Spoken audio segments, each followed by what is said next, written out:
জাকাতযোগ্য সম্পদ কি কি? জাকাতেবল অ্যাসেট, সব সম্পদে জাকাত হয় না। এই পয়েন্টটা খুব গুরুত্বপূর্ণ, আপনাদেরকে মনোযোগ দিয়ে শুনতে হবে। আপনারা মনোযোগ দিয়ে শুনতেছেন তো? আপনি ধরেন ওই যে উদাহরণ দিয়েছিলাম, গত রমজানের 20 তারিখে নেশাব পরিমাণ সম্পদের মালিক হয়েছেন, দেখলেন সারা বছর আছে এই টাকাটা। তো এই 20 রমজানে তো আপনি এখন হিসাব করবেন, তাই না? তো হিসাবে আপনি কি কি ধরবেন? সব সম্পদে জাকাত নাই।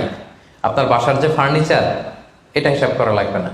আপনার যে ফ্রিজ, আপনার যে এয়ারকন, আপনার যে থাকার যে ফ্ল্যাটটা, আপনার যে বাংলো বাড়ি, এগুলোতে কোনো জাকাত নাই। আপনার চলার জন্য যে গাড়িটা লাগে, এগুলোতে কোনো জাকাত নাই। আপনার নিজের জন্য যে ল্যাপটপ, মোবাইল, যত কিছু আছে, গ্যাজেট বলেন, এগুলোতে কোনো জাকাত নাই। তাহলে কি কিসে জাকাত আছে? জাকাতেবল অ্যাসেট কি, জাকাতযোগ্য সম্পদ কি, সেটা আমরা শুনি। 1 নম্বর হচ্ছে সোনা রূপা, gold and silver in its any form, যে কোনো ফর্মে, যে কোনো ফর্মে। এটা জুয়েলারি হোক, অর্নামেন্টস হোক, এটা বার হোক, বিস্কিট হোক। অনেকে গোল্ডের বার কিনে না, দেখবেন 999 ফাইনেস্ট গোল্ড, একেবারে খাপটাত নাই, 24 ক্যারেটের গোল্ড, 999 লেখা থাকবে এটার উপরে চকচকে, আপনার গোল্ডের বার, গোল্ডের বিস্কিট। অনেকে শখ করে গোল্ডের প্লেট, টেট, তৈজসপত্র এগুলো কিনে। হ্যাঁ, স্বর্ণের ঘড়ি অনেকে কিনে। পুরুষের জন্য কিন্তু স্বর্ণের ঘড়ি, আংটি কোনোটাই পরা বৈধ না। কিন্তু যদি কেউ কিনে, স্বর্ণের কলম আছে, শখ করে কিনে, অনেকে টাকা রাখার জায়গা পায় না, তো ভাবে যে একটা কলম কিনে ফেলি স্বর্ণের, তারপর স্বর্ণের ঘড়ি, স্বর্ণের এই সেই। তো এরকম জুয়েলারি বলেন, তৈজসপত্র বলেন, যা যা আছে আপনার সব হিসাব করতে হবে in its any form. Gold and silver, এটা জাকাতেবল অ্যাসেট। বোনেরা অনেক সময় প্রশ্ন করে যে যেই গহনা আমি পরি, এটারও কি জাকাত দিতে হবে? ইখতিলাফপূর্ণ মাসালা, বিশুদ্ধ মত হচ্ছে দিতে হবে। 3 মাযহাব বলছে দেয়া লাগবে না, ইমাম আবু হানিফা বলছে দেয়া লাগবে, এবং আবু হানিফা রাহিমাহুল্লাহর কথাটাই ভ্যালিড, বেশি যুক্ত। সুনানে আবু দাউদের হাদিস, আম্মা জান আয়েশা রাদিয়াল্লাহু তাআলা আনহা স্বর্ণের বা রূপার একটা আংটি পরে আছেন। রাসূল ইসলাম বলেন, জাকাত দিছো? আম্মা জান বলেন, না, এটা পড়ছি যাতে আপনার সামনে আমি আমার সৌন্দর্য বাড়াতে পারি।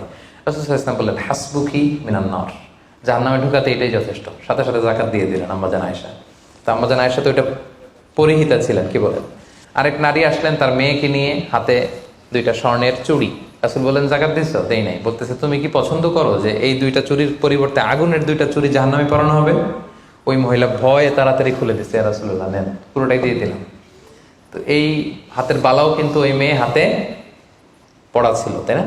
এতে করে বোঝা যায় যেই জুয়েলারি আমার বোনেরা আপনারা ইউজ করেন, সেটারও জাকাত দিতে হবে, সেটারও জাকাত দিতে হবে।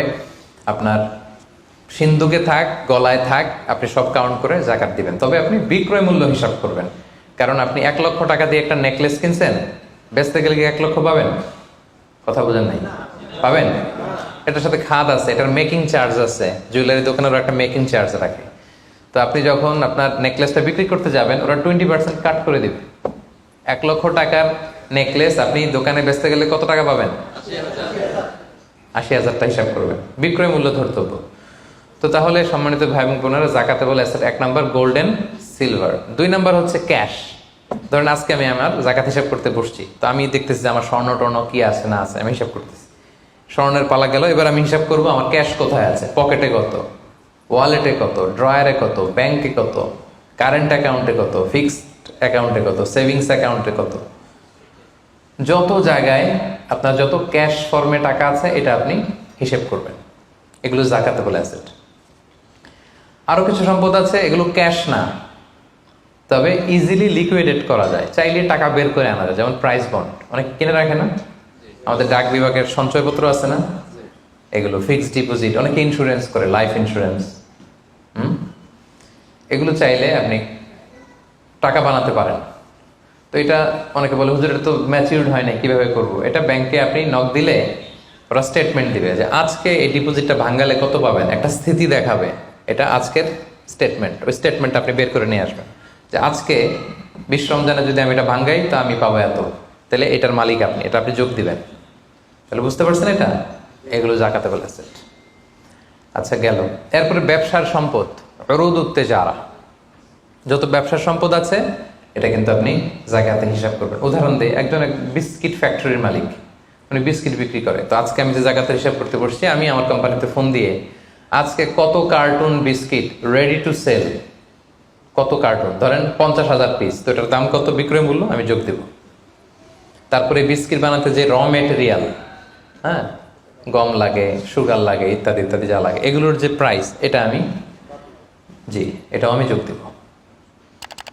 ওখানে ধরবো না কি, ওখানে ধরবো না হচ্ছে যেটা ফিক্সড অ্যাসেট। ব্যবসার ক্ষেত্রে ফিক্সড অ্যাসেট ধরতে হয় না। যেমন ধরেন আপনার ফার্নিচার বা কারো বিস্কিট ফ্যাক্টরি, তার ফ্যাক্টরির যে জায়গাটা, এটা আসবে না।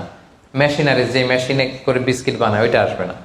তারপরে ধরেন এটা লরি ট্রাকে করে বিভিন্ন জায়গায় আমি পাঠাই আমার প্রোডাক্টগুলো, এই যে ট্রাকের দাম টাম, এগুলো কিন্তু ধরা হবে না। এগুলো ফিক্সড অ্যাসেট, মেশিনারি ধরতে হয় না। শুধু প্রোডাক্ট রেডি টু সেল অথবা র মেটেরিয়াল, এগুলো ধরবো। শেয়ার বাজার আছে, অনেকে শেয়ার কিনে, এটাও আপনি ধরবেন। ওই দিন আপনি হিসেব করবেন।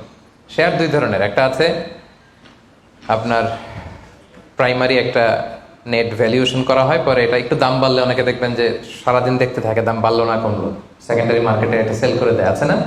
তো এটা আজকের দিনে আমার এই শেয়ারটা সেল করলে কত প্রাইস পাবো, এই প্রাইসটা আমি যোগ দিয়ে দিব। ওকে, আচ্ছা গেল।